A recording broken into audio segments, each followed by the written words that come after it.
La casa poseída y otras historias de lugares embrujados dicen que hay casas que respiran, que aunque las paredes parezcan muertas guardan en sus rincones la memoria de todo lo que ocurrió dentro, como si los lamentos de quienes sufrieron hubieran quedado atrapados entre los ladrillos y la madera, esperando a que alguien abra la puerta para salir de nuevo.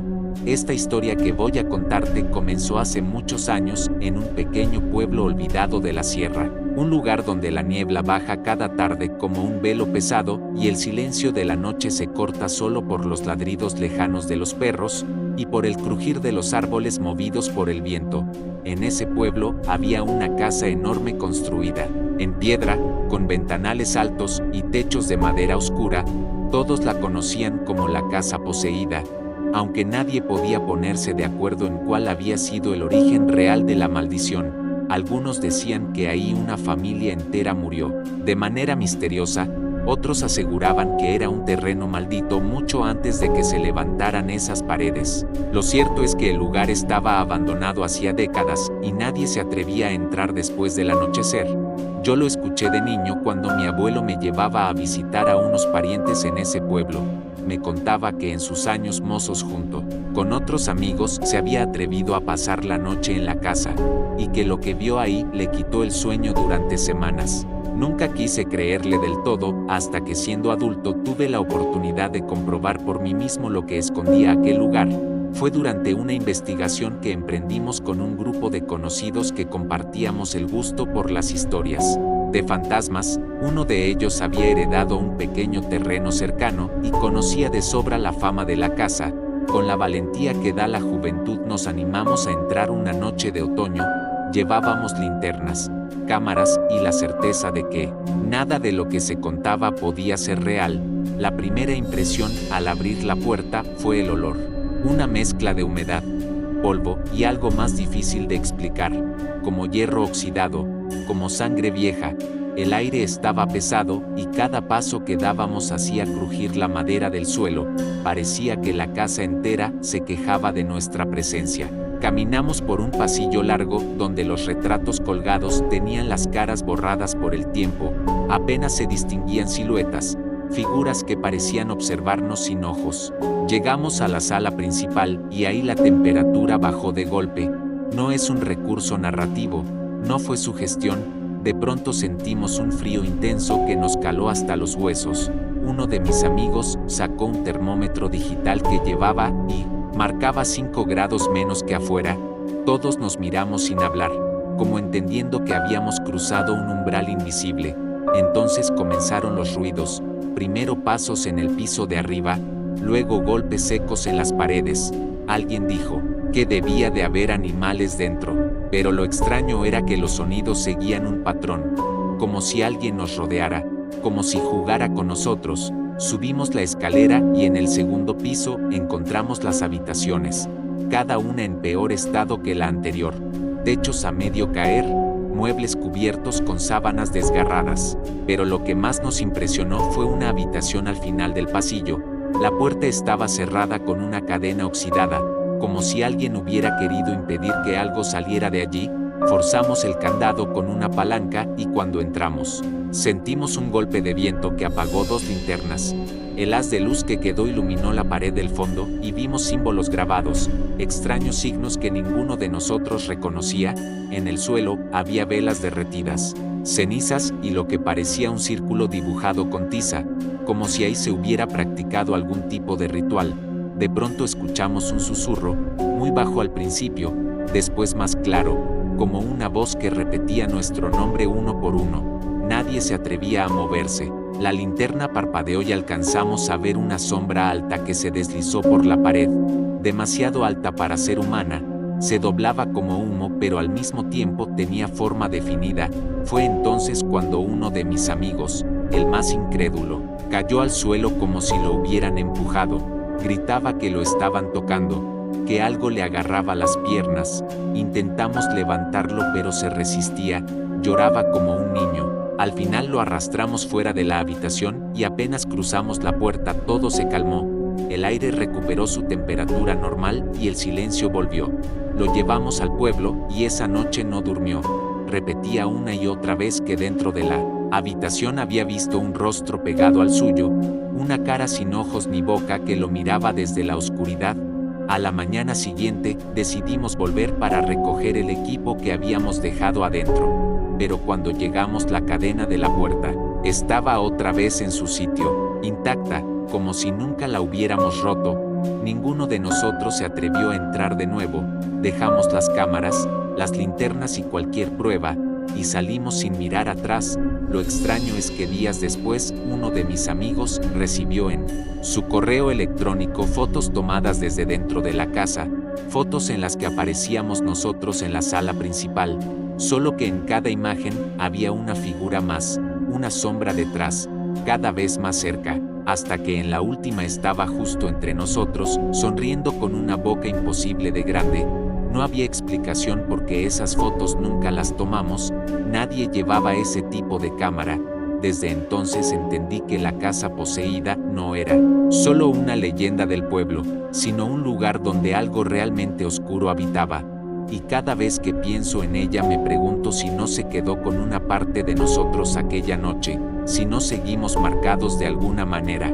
Lo cierto es que esa fue solo la primera experiencia, porque en mi vida he recorrido otros lugares igual de embrujados y cada uno tiene su propia historia que contar.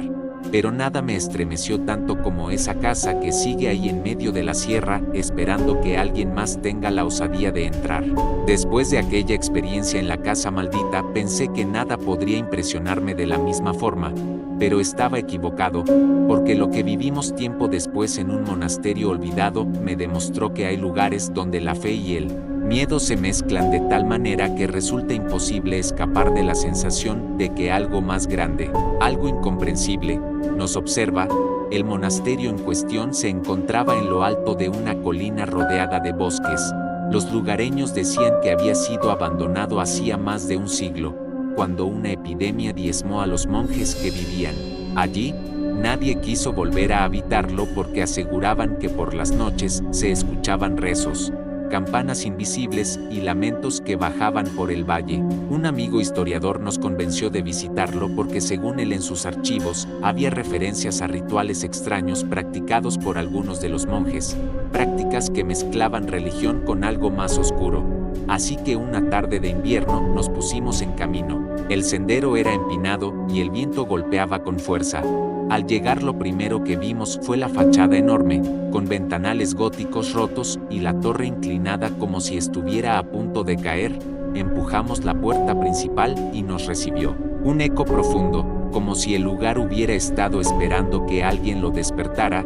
Adentro el polvo cubría cada rincón y las estatuas de santos tenían los rostros desgastados, tan borrosos que parecían observarnos con expresiones deformes.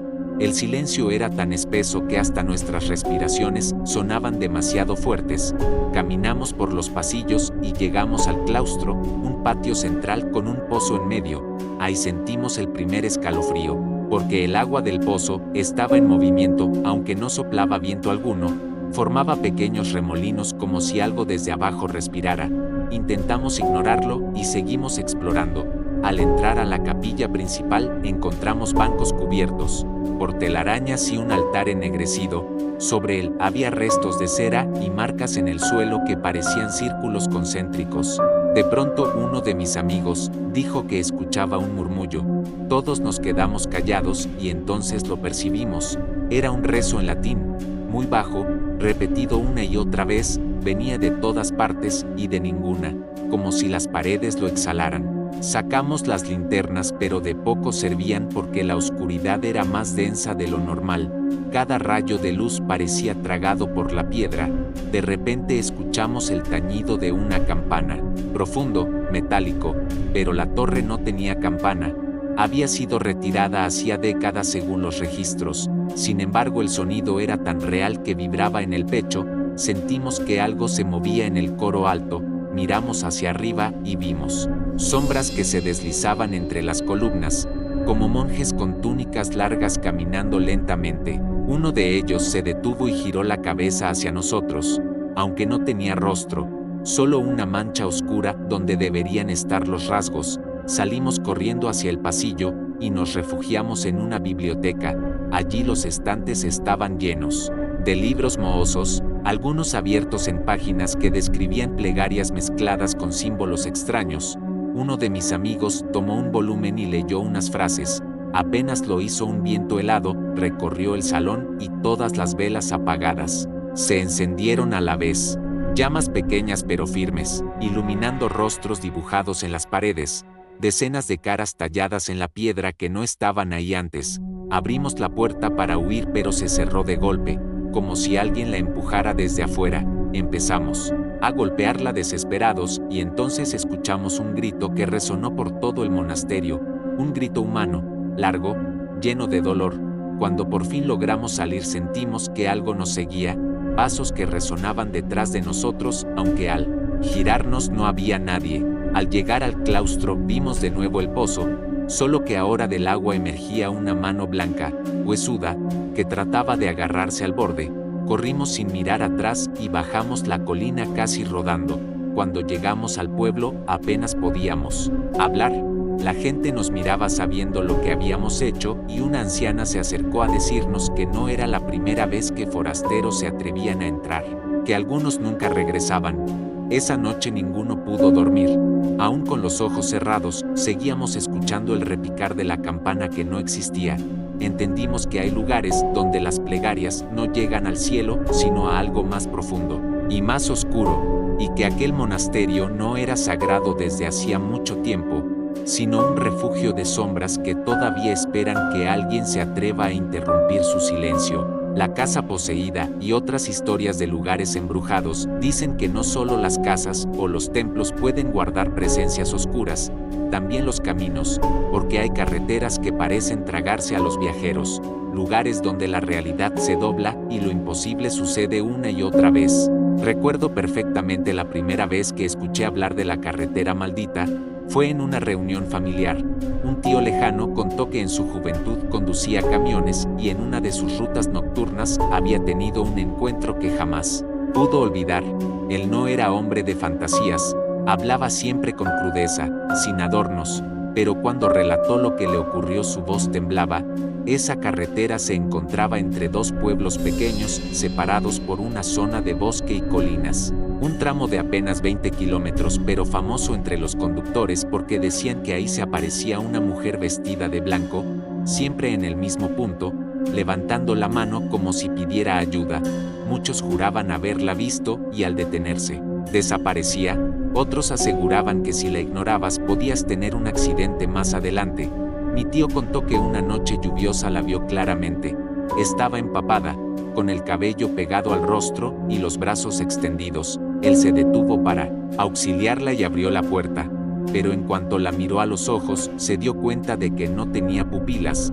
Eran dos huecos negros que parecían absorber la luz. El camión se apagó de golpe, y cuando logró encenderlo de nuevo ella ya no estaba.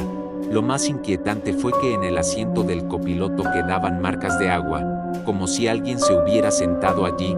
Yo escuché esa historia siendo adolescente, y aunque me impresionó no la creí del todo, hasta que años después tuve que pasar por esa carretera con unos amigos.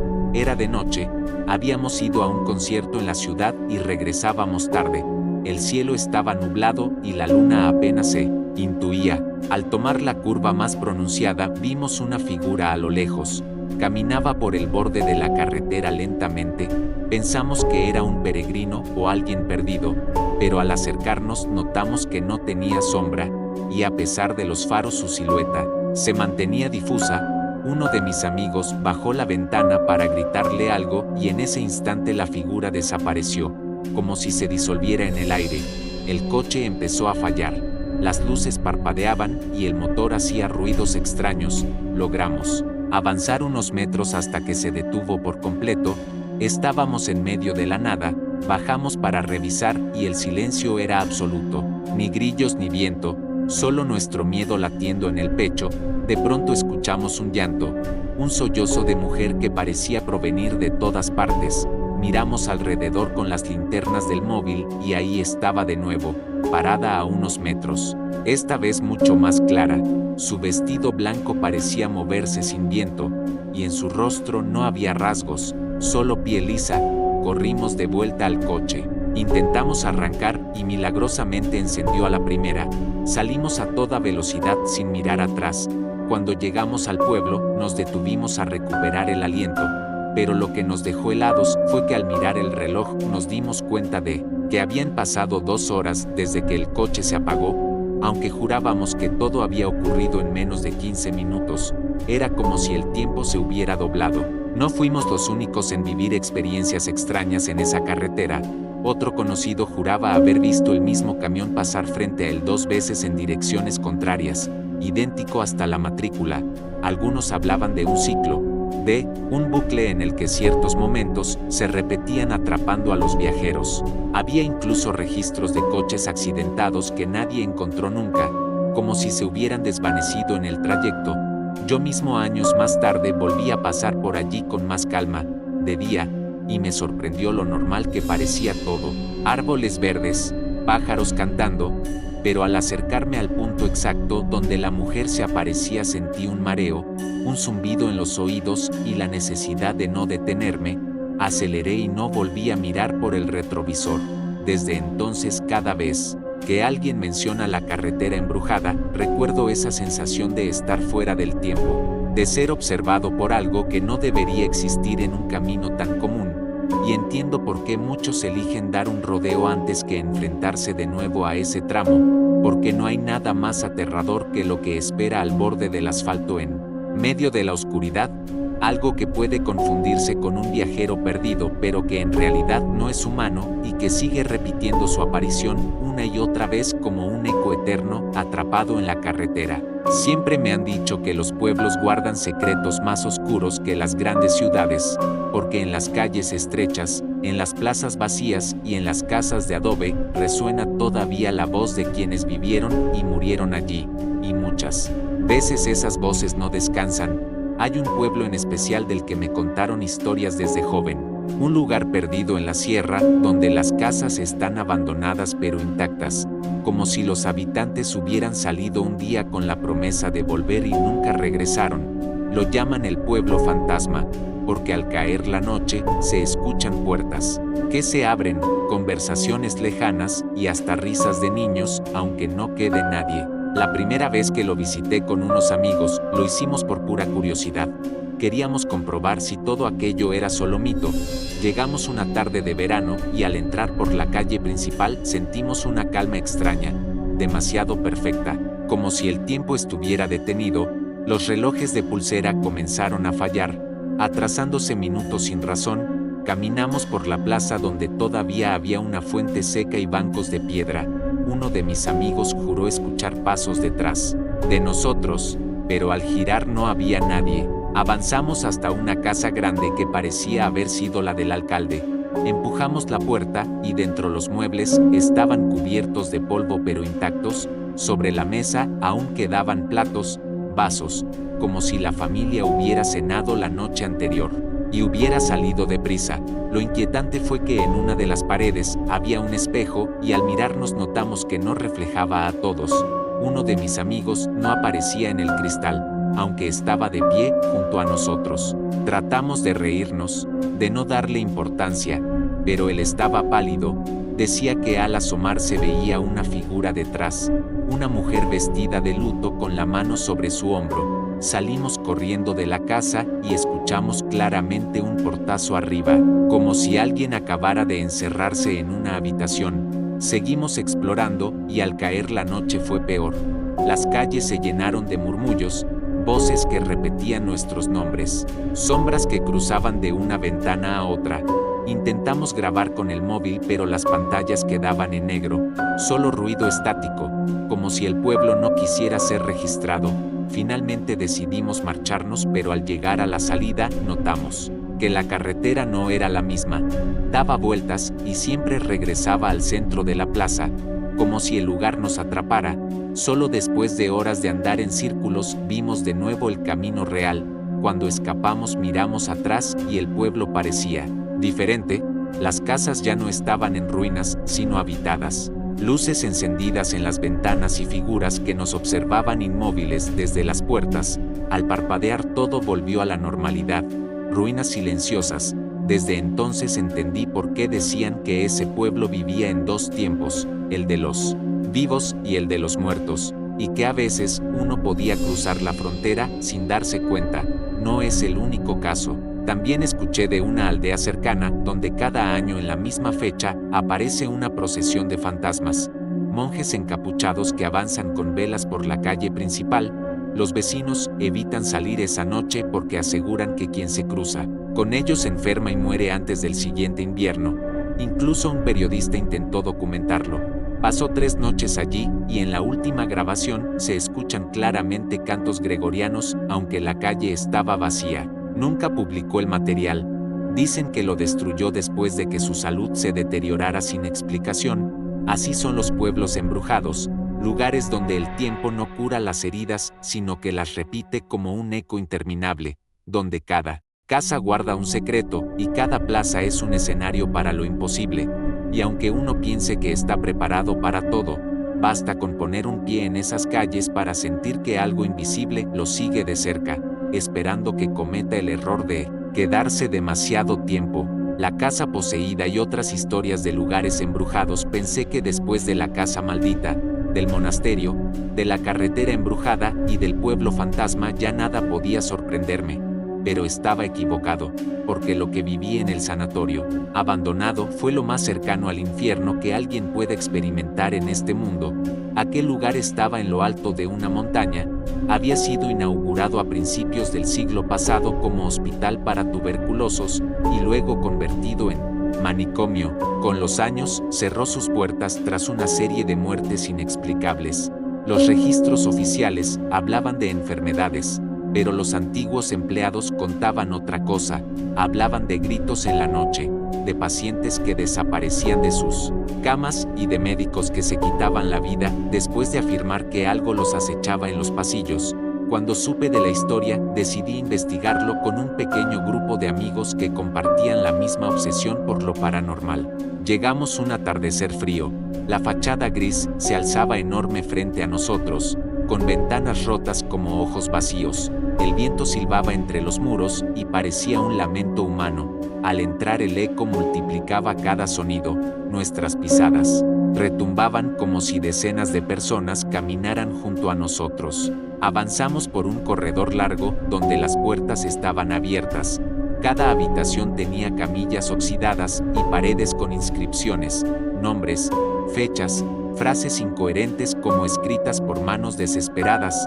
El aire era tan denso que costaba respirar. En una esquina vimos una silla de ruedas moviéndose lentamente sin que nadie la empujara. Nos miramos sin atrevernos a decir nada, sabiendo que no podía ser el viento. Seguimos explorando y llegamos al pabellón principal, donde todavía colgaban lámparas viejas que se balanceaban solas. Ahí escuchamos el primer grito, fuerte, desgarrador, provenía del piso superior. Subimos con linternas y encontramos un pasillo interminable, con puertas a ambos lados. Cada vez que pasábamos frente a una de ellas, escuchábamos golpes desde dentro, como si alguien intentara salir. Uno de mis amigos empujó una puerta y dentro no había nada, solo paredes manchadas, pero al cerrarla de nuevo vimos marcas de uñas recientes en la madera, como si hubieran sido hechas hacía segundos. Avanzamos hasta llegar a la sala de operaciones, un lugar helado con mesas metálicas oxidadas y lámparas colgantes. En el suelo había manchas oscuras imposibles de identificar.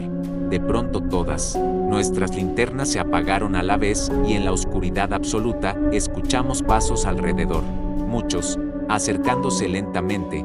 Alguien encendió un mechero y por un segundo vimos decenas de siluetas paradas a nuestro alrededor. Figuras traslúcidas de pacientes con batas blancas, algunos sin rostro, otros con heridas abiertas, nos rodeaban en silencio. Apagamos el mechero del miedo y cuando logramos encender de nuevo las linternas ya no estaban, pero el frío era insoportable, tanto que nuestro aliento formaba nubes densas. Decidimos salir de inmediato, pero el edificio parecía cambiar. Los pasillos ya no llevaban a la salida, girábamos en círculos y regresábamos siempre al mismo lugar, la sala de operaciones.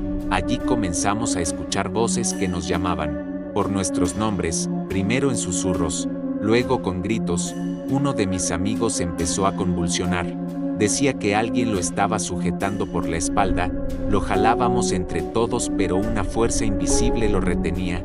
Al final logramos sacarlo, a rastras, y al cruzar una puerta sentimos como si hubiéramos atravesado una pared de agua. Todo se silenció, las linternas volvieron a funcionar y frente a nosotros estaba la salida. Corrimos sin mirar atrás, bajamos la montaña y no nos detuvimos hasta llegar al pueblo más cercano. Allí mi amigo se desmayó.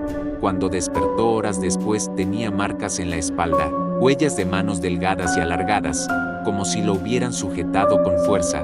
Nunca más quiso hablar del tema, y nosotros entendimos que aquel sanatorio no era solo un edificio abandonado, sino un pozo abierto hacia otra realidad, una donde las almas atrapadas todavía vagan buscando compañía.